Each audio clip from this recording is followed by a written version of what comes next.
How strict should the sale and possession of firearm laws be? 57% more strict, 12% less strict, 25% neither. Again, I'll go back to Sean.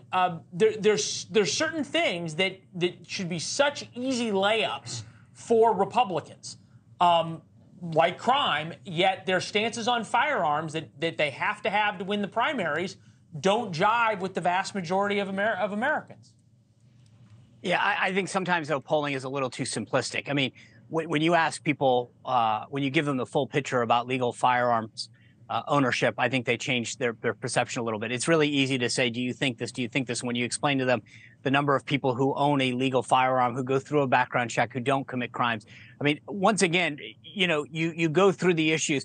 The people who are dealing with crime and whose neighborhoods are plagued with it are in a much different situation than I think a lot of the areas in this country where legal firearms are in areas where crime is much lower. They appreciate gun ownership and the safety measures that go along with that. So I think there are sometimes when polls can be a little too simplistic. But just as a quick note to you, Leland, we all know what happens if that crime ticks up in West Philadelphia. You end up moving out with your grandparents in Beverly and Bel Air. It's been proven for years, little Fresh Prince reference for you. It's better if you have to explain the joke. Sean, when you said your first race was 30 years ago, I think that gives us a Fresh Prince. I know.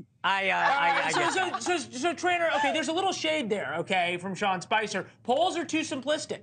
Yeah, no, I mean, I teach polling at a university level, so if Sean were my student, I'd probably give him at least a C, because the goal when writing a poll is to make it simple. If I have to make it complicated and confuse or qualify or do any of those things, then I'm shading the respondent. And if I'm shading the respondent, they're going to give me something that they want to hear. Listen, if we want to talk about grades, the polling industry over the last several cycles might not be one to talk about grades. So just sure.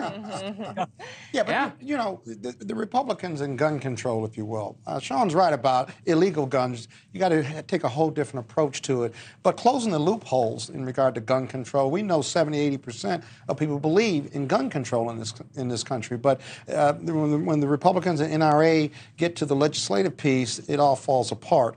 I will tell you this about crime. Right? You don't have to be a victim of a crime in order to feel less safe. I think as I travel this country, I'm in almost every urban center. My law firm has offices in every urban center. And I must tell you, what's different about this crime piece is that crime is happening in areas where traditionally it did not happen, right? In Restaurant Row, in D.C., 14th Street, Columbia Road, downtown, Upper Northwest, in areas where traditionally violent crime simply has not occurred. It seems like it's expanding, and it's a decision that we make as citizens as to where we go, how long we stay out, and whether we feel safe spending money in those communities. No, it's a great point to end on. Scott Tranter. Oh, wait, hold on. Sean, you want the last word the second time? Sean, No, I was just going to say, I agree with the chairman. I think that he's right. There's a big difference between a discussion and a debate on gun control and the measures there. People aren't walking down the street right now in Washington, D.C., where guns are largely still illegal, and saying, the issue here is the reason that the Safeway got robbed, the reason that the CVS is not safe to walk through the neighborhoods, Scott's absolutely right, is because of gun control. This is because of a defund the police, a lack of being tough on crime, and for a variety of other reasons. But this is not, I don't think when you ask the average American why they don't feel safe, it's a gun control issue. Yeah, no, it's a good point. I would add it's also a prosecutor issue. And that may be one of the reasons we're seeing the crime expand in the way Scott talked about. All right. Thanks for watching. Go to newsnationnow.com to find NewsNation on your television provider. And don't forget to subscribe. Click the red button to get more of NewsNation's fact-driven, unbiased coverage.